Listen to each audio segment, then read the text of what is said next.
Welcome to the 2016 college football season. The Arizona Wildcats opening up camp on Thursday. I'm joined by longtime Arizona Wildcats beat writer Steve Rivera. And Steve, to categorize Arizona last year, you have to say that it was a step back off what we had seen in the first few years of the Rich Rodriguez era. So this is an important year for Rich Rod and his staff, which he turned over on defense to not slip even further back than the progress they made in those first 3 years. And that's the big mystery. What kind of defense are they going to go with? They have the 3-3-5. Now it's who cares what it's called as long as they stop somebody. Because last year they didn't do that often enough, and that was the demise of the team. Well, the one thing they still do have is I think they still have a lot of strong defensive backs in this lineup. This is a team, though, that still continues to be weak up front. They've had some losses even before the preseason starts, fall camp starts.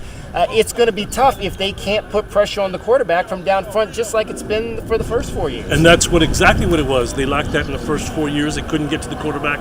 And you talked about the losses. Those are huge losses with the linebackers. These guys have to work some magic, a lot of magic. Maybe not early, but in the middle of the schedule when things are going to get tough, and then at the end of the schedule. And Josh Allen, the linebacker from transfer from Long Beach City College, probably the biggest loss because he was a guy that was expected to provide some of that pressure on the edge. Okay, let's talk about a guy that's moving over from defense to offense, Cam Denson. We saw what he could do at South Point Catholic when he had the ball in his hands. The big question is will that translate at the Division I level because the guys are so much faster? Can he be that playmaker that they think he'll be? Well, I think it's a win-win for both sides because he played defense and it wasn't all that great. He was smaller sized. Now he's going to a position he understands and he's capable of playing. But you're right, he's still a smallish guy. And how much will they throw to him? They have some good, capable receivers still. So depth, he'll help with that, and we'll see what happens. Yeah, the wide receiver position I'm not worried about. I think there's some strength there in numbers. The running back position, to me, the big thing is I loved what I saw out of Orlando Bradford at the end of the year last year. I think he's a perfect complement to Nick Wilson, but you've got to keep Nick Wilson on the field. 2 years now, he has proved that he is injury prone. For a long time, even before he got here, it's been injuries. But I like their offense. They have some ability. They have some people that we've seen before who are capable. Wilson, you talked about that. Nate Phillips and some of the other guys, Grant, and the quarterback situation.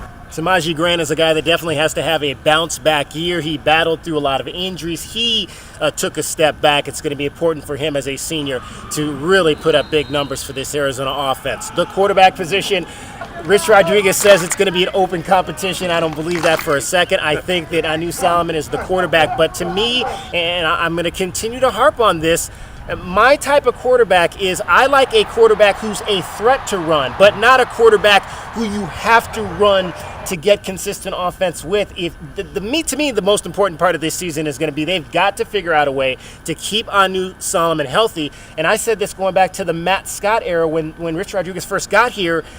Anu Solomon has to know how to keep himself healthy and on the field. No question. I agree with you totally on the Anu situation where he'll be the guy until he's not the guy, and Brandon Dawkins is right behind him. I think that gives Coach Rodriguez some depth, obviously, and some comfort, knowing that he can go to the guy at the number 2 spot, which is Dawkins.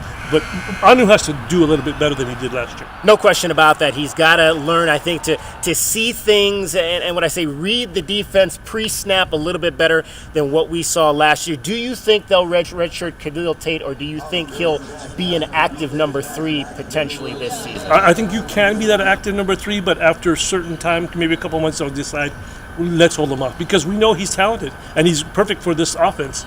But if you don't need him, why waste him?